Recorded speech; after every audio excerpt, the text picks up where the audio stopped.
métal, plastique, inox.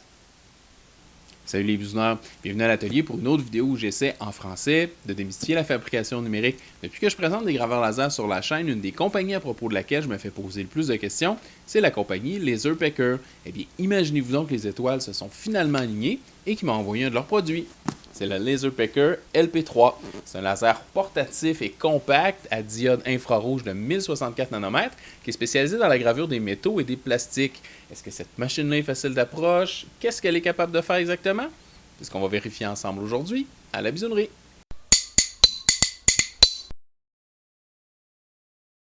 Donc la première chose qu'on va faire, c'est découvrir ensemble le contenu de la boîte. C'est vraiment pas une grosse boîte. Je savais que c'était une machine compacte, là, mais je m'attendais quand même à une boîte un petit peu plus grosse.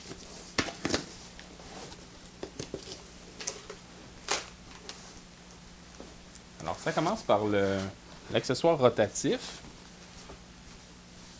Dans le fond, c'est un ensemble là, qui est offert par Laserpecker. On peut avoir la LP3 toute seule ou en kit avec le rouleau électrique.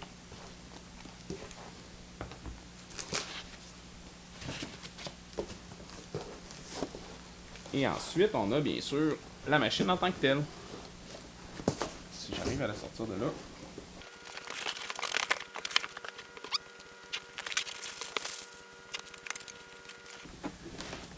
Ça se présente dans un petit bac de mousse comme ça. On a le manuel d'utilisateur.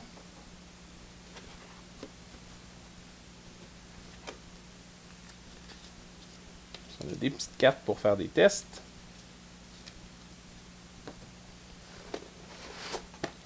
Des lunettes de sécurité.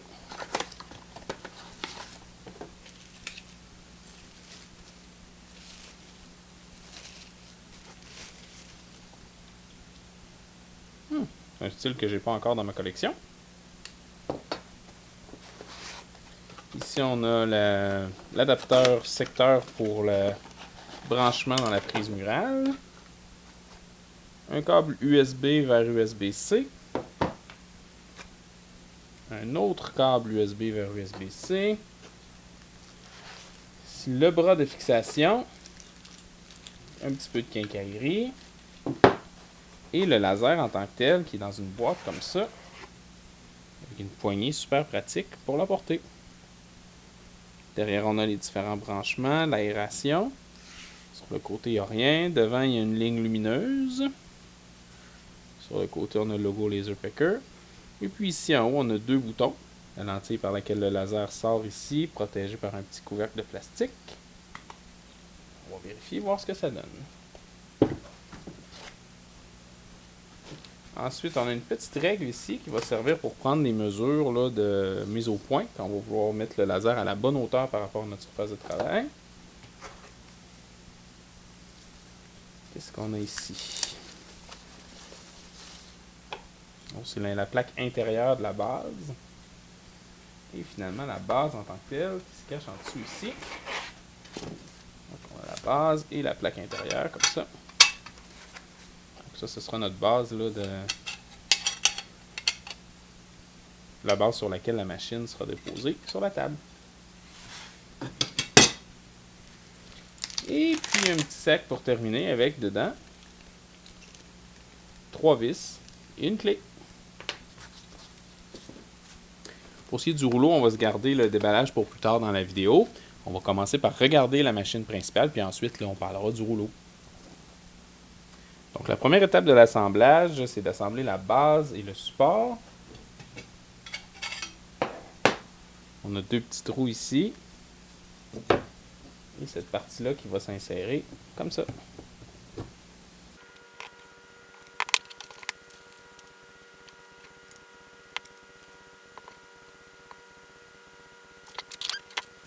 La deuxième étape est d'installer la tête du laser. On a ici un pas de vis puis un orifice carré. Donc ça vient s'emboîter dans cette partie-là ici du support.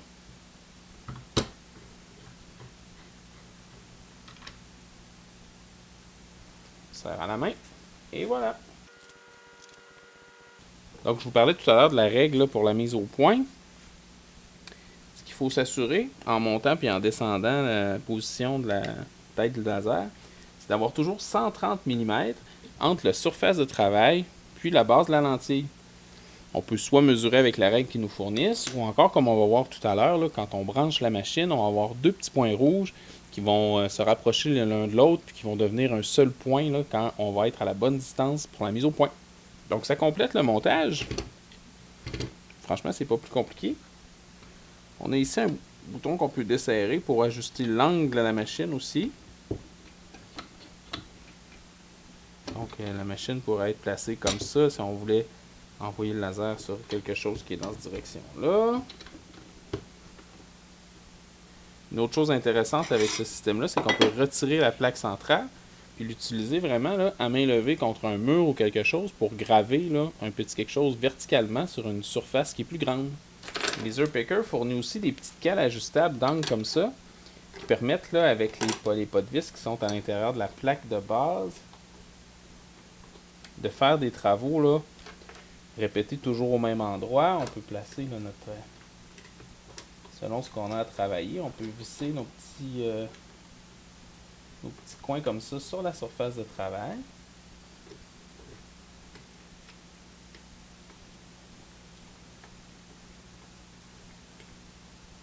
Avec ça, on peut placer là, des trucs toujours au même endroit d'une fois à l'autre si on a des travaux à faire à répétition, plusieurs exemplaires du même objet. Maintenant, on est à l'étape débranchement. Le câble plus court va servir à relier le module laser au bras de la base. Le câble plus long va nous permettre de brancher le laser à l'ordinateur en cas de besoin. Puis finalement, on a le port pour l'alimentation électrique qu'on vient brancher juste ici derrière. Puis dans une prise murale à l'autre bout. Donc vous voyez ici, on a la barre lumineuse là, qui sert en même temps à annoncer l'état de la machine. Et ici, on peut faire baisser ou monter la machine.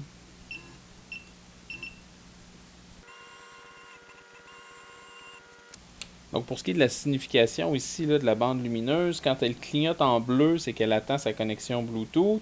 Quand elle est bleue en continu, c'est que le Bluetooth est connecté. Il y a aussi deux autres types de lumière qu'on va voir un petit peu plus tard, là, qui signifient que les données sont en transmission, puis que la gravure est en cours. En anglais, ils appellent Streamer Light pour la transmission des données, puis Gradient Light pour la gravure en cours. Je ne suis pas certain exactement ce qu'ils veulent dire, on va le voir pendant qu'on va l'utiliser tout à l'heure. Donc, comme vous pouvez voir, côté installation et montage, c'est vraiment pas compliqué. C'est quelques vis à visser, l'affaire de quelques minutes à peine. Maintenant, la prochaine chose qu'on va entreprendre, c'est de connecter la machine à l'application Laserpicker qu'on peut installer sur nos téléphones. Le côté portatif là, de cette machine-là se prête bien au fait qu'elle soit contrôlée par une application sur nos téléphones. Donc, c'est ce que je vais essayer d'utiliser le plus souvent possible dans mes démonstrations d'aujourd'hui. Donc, moi, je fonctionne sur Android. Donc, dans le Google Play Store, je vais rechercher l'application Laserpicker. Donc, quand c'est prêt, je clique sur Ouvrir. Cliquez pour connecter l'appareil. On autorise Laserpicker à utiliser les données de positionnement. Et là, normalement, on devrait voir justement ici là, notre appareil qui apparaît.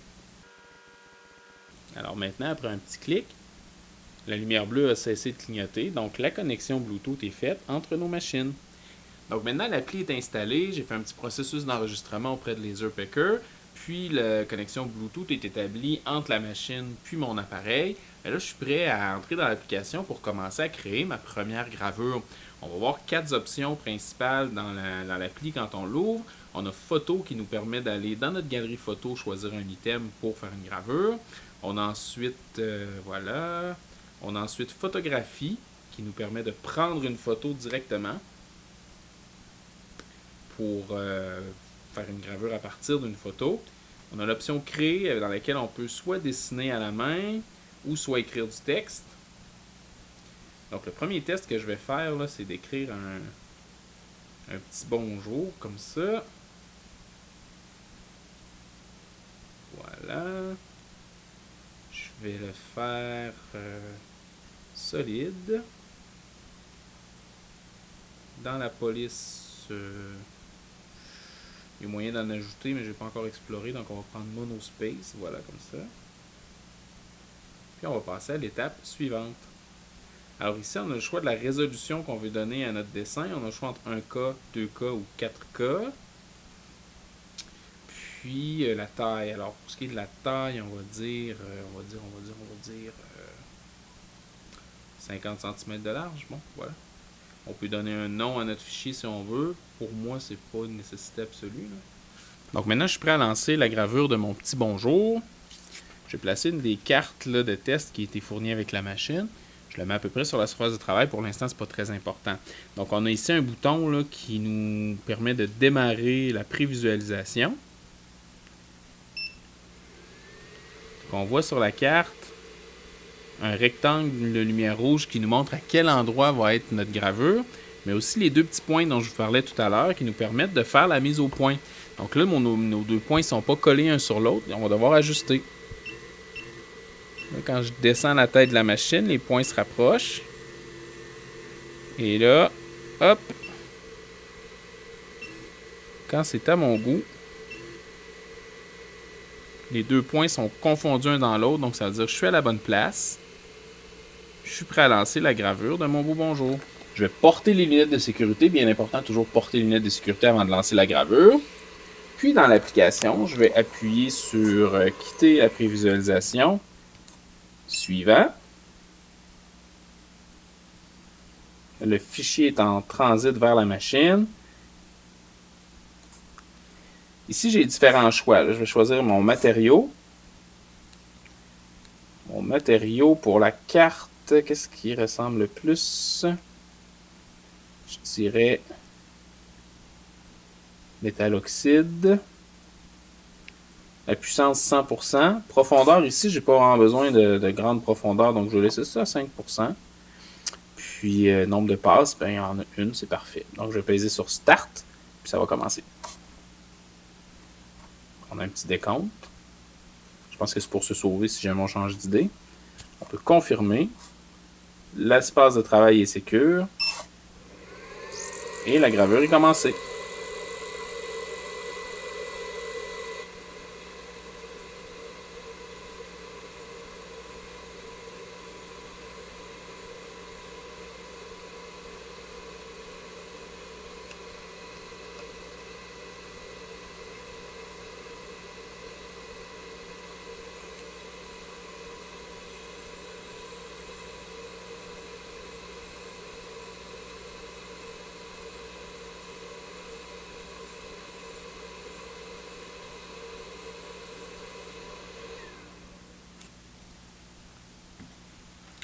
Donc, on a quelque chose là, de vraiment propre.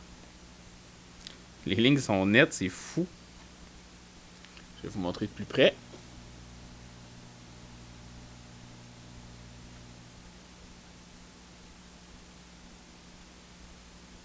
Donc, côté facilité d'utilisation, c'est difficile à battre, là, sans blague. En temps réel, il s'est passé à peine 20 minutes entre le premier coup de couteau que j'ai donné dans la boîte tout à l'heure, puis être assis ici à vous montrer ma première gravure, qui est un grand succès en passant. Là, elle est vraiment belle.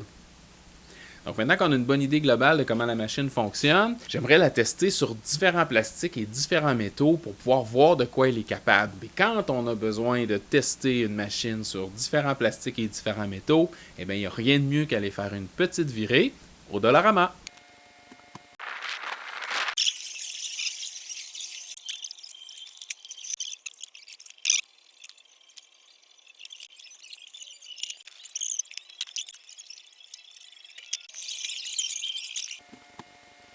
Et voilà, j'ai plusieurs belles choses dans mon sac.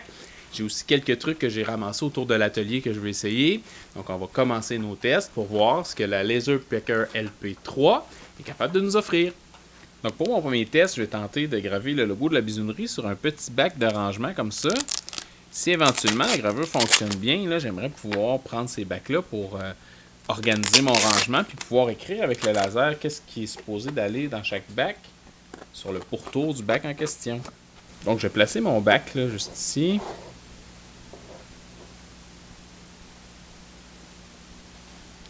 Je vais entrer la largeur que je veux pour mon logo. Là, je ne vais pas le faire très gros. Je vais le faire à peu près, disons, 25 mm de large. Le nom du fichier, peu importe.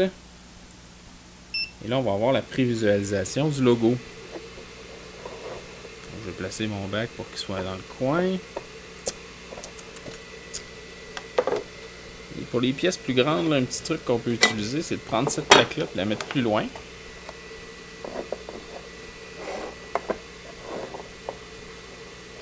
Comme ça, nos objets vont pouvoir bien tenir. Et là, tout ce qu'il me reste à faire, c'est d'ajuster la hauteur pour que les deux points se rejoignent.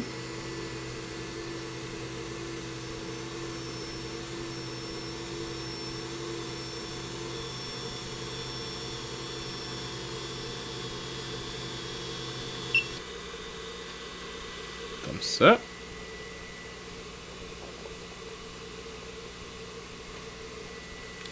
Je vais mettre fin au preview. Je vais aller à l'étape suivante. Et là, on va choisir la force avec laquelle on veut graver, le matériau sur lequel on grave. Donc, j'ai trouvé quelque chose qui ressemble à du plastique. Il y a plastique, silicone, acrylique. Je vais choisir plastique. On va voir ce que ça donne. Le puissance, je vais la laisser à 100%. La profondeur, 3%. C'est bien parce que je veux pas une profonde marque. Je veux seulement là, qu'on voit bien le logo. Alors, je pense que je suis prêt à lancer la gravure. Mes lunettes sont sur mes yeux. Le petit décompte. On confirme. Et c'est parti.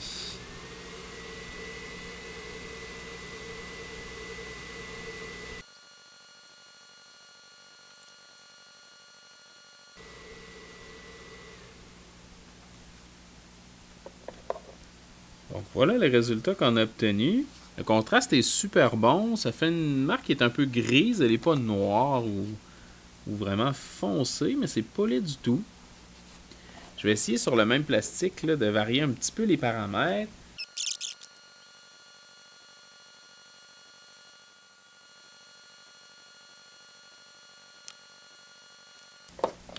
Donc voilà, on obtient sensiblement le même résultat. Ce n'était pas nécessaire dans ce cas-là d'augmenter le paramètre de profondeur, qui est en fait relié à la vitesse là, ou au temps que le point laser passe sur chacun des endroits qu'il y a à graver. Donc, dans ce cas-ci, on a une bonne idée là, de ce que ce laser-là peut faire sur le plastique blanc. Je vous le montre de plus près.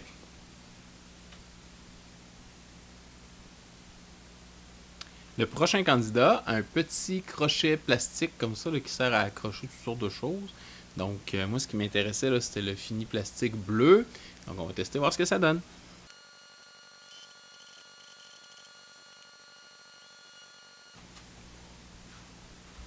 Donc, ça a super bien fonctionné. On a un beau contraste. Là. Je vais vous montrer la marque qui est un peu, je dirais, noir, gris foncé noir.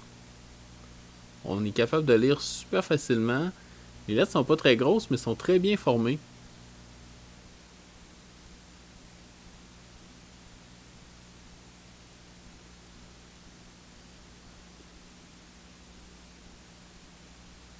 Super, ça.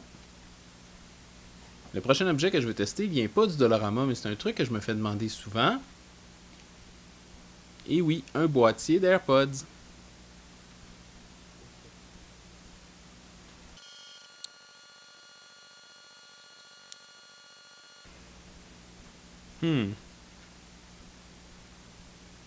C'est franchement impressionnant. Je vais vous le montrer de plus près.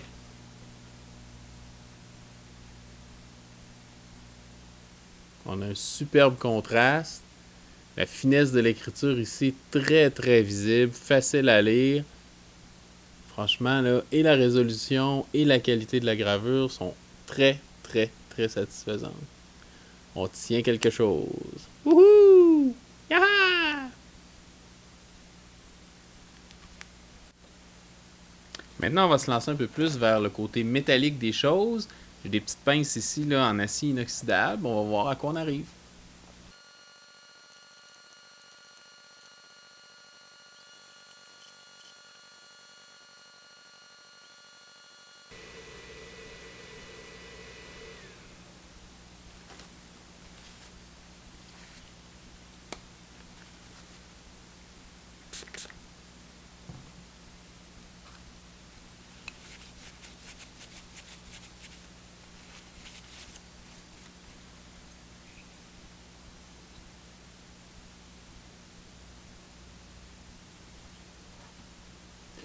Le résultat est franchement impressionnant encore une fois. Je vais essayer de vous montrer ça de plus près. On a une marque là, bien claire et bien nette. Je vais essayer de vous éviter les reflets. C'est superbe. Maintenant, pour mon dernier test à plat, je vais me tourner vers l'aluminium. J'ai usiné à la CNC il y a quelques temps des moules, puis j'aimerais voir si c'est possible là, de les numéroter puis de les identifier en leur mettant là, un petit code gravé dans l'aluminium par la LP3.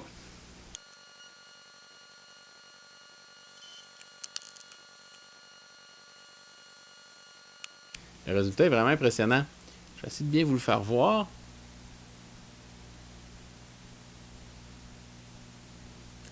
On a une marque là, qui est très contrastante, qui n'est pas creusée dans l'aluminium avec les paramètres qu'on a utilisés, mais ce serait une marque parfaite là, justement pour numéroter des pièces ou faire un suivi de numéro de série. C'est vraiment là, un résultat qu'on ne pourrait pas obtenir avec un laser standard de 455 nanomètres.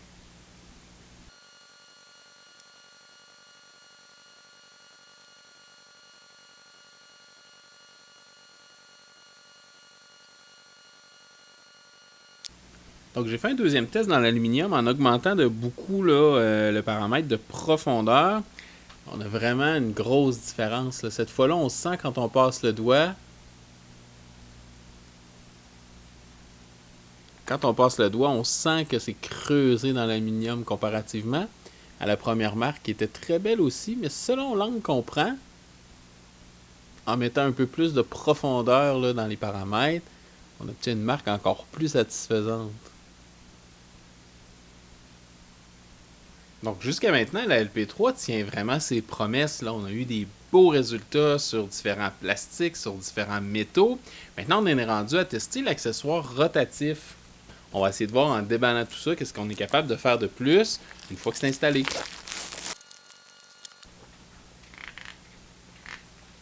Donc on a un petit manuel d'instruction ici. Un câble pour relier les rouleaux à la machine. Un jeu de petits élastiques qui peuvent aider là, les objets cylindriques qui seraient plus glissants à bien adhérer au rouleau.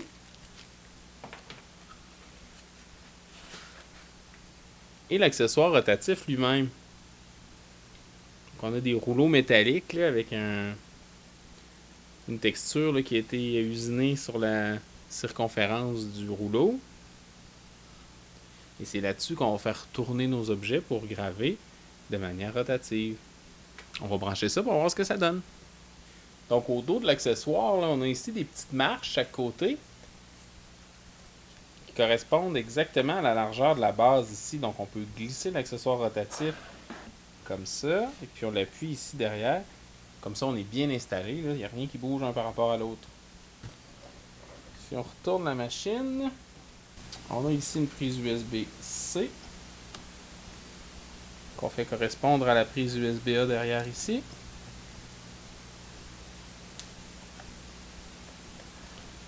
Le voyant s'est allumé ici, donc on a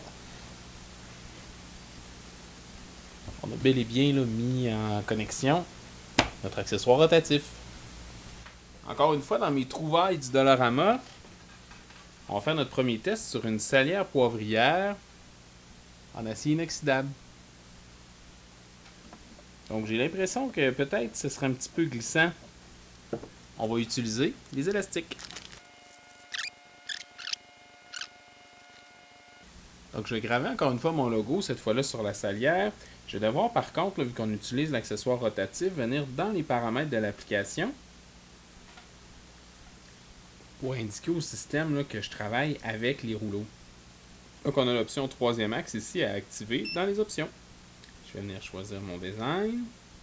Et là, je vais devoir le retourner pour qu'il soit dans le bon sens sur ma salière. Donc on peut voir là, dans la prévisualisation, on a une ligne qui nous montre jusqu'où va aller notre dessin. Puis le rouleau qui tourne là, pour nous montrer jusqu'où le design va se rendre sur notre objet. Donc comme c'est à mon goût, je vais quitter la prévisualisation et je vais passer à l'étape de la gravure. Je vais choisir métal oxyde comme paramètre par défaut.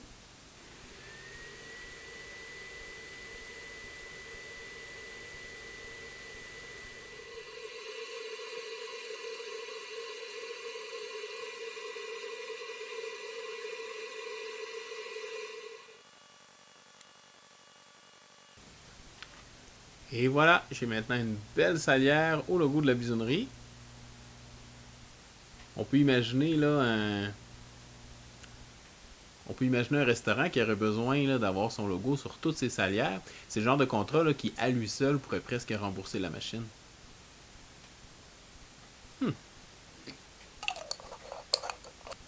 Le prochain item cylindrique que je veux tester, c'est une canette de boisson gazeuse. Ça peut paraître là, un petit peu étrange, mais le fait de pouvoir personnaliser une canette, ça peut se prêter à des cadeaux super rigolos ou encore n'importe quel genre d'occasion spéciale. Donc je vais essayer, de voir ce que ça donne, de personnaliser une canette de boisson gazeuse.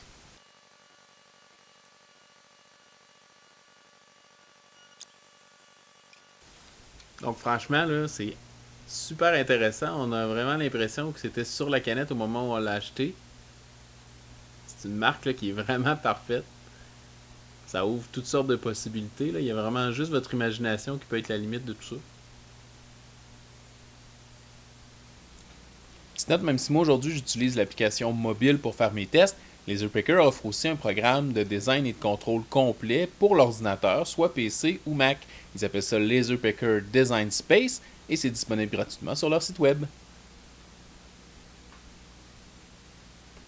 Ouais, ben en voyant tout ce qu'on est capable de graver avec le LP3 qu'on peut pas toucher avec nos lasers standards bleus de 455 nanomètres, je pense qu'on peut dire qu'une machine comme celle-là serait un super bon compagnon pour ajouter des super pouvoirs à nos ateliers. Pas seulement ça, sa facilité d'installation et d'utilisation avec toutes les options disponibles dans l'application directement. Enfin, une machine là, qu'on peut apporter avec nous un peu partout, puis facilement là, personnaliser des items sur demande, que ce soit dans des marchés publics ou dans des événements spéciaux. Est-ce que ce format de machine-là est quelque chose qui pourrait vous intéresser? Laissez-moi savoir dans les commentaires. Et si oui, je vais vous laisser des liens là, dans la description vers toutes les informations nécessaires, puis les meilleures promos du moment. Comme d'habitude, si cette vidéo-là vous a aidé ou vous a intéressé, laissez-moi un petit pouce en l'air pour aider la chaîne à grandir. Et si vous n'êtes pas déjà abonné à la chaîne, je vous conseille de le faire pour rien manquer de votre dose hebdomadaire de fabrication numérique en français. Merci d'avoir pris le temps de regarder. À bientôt!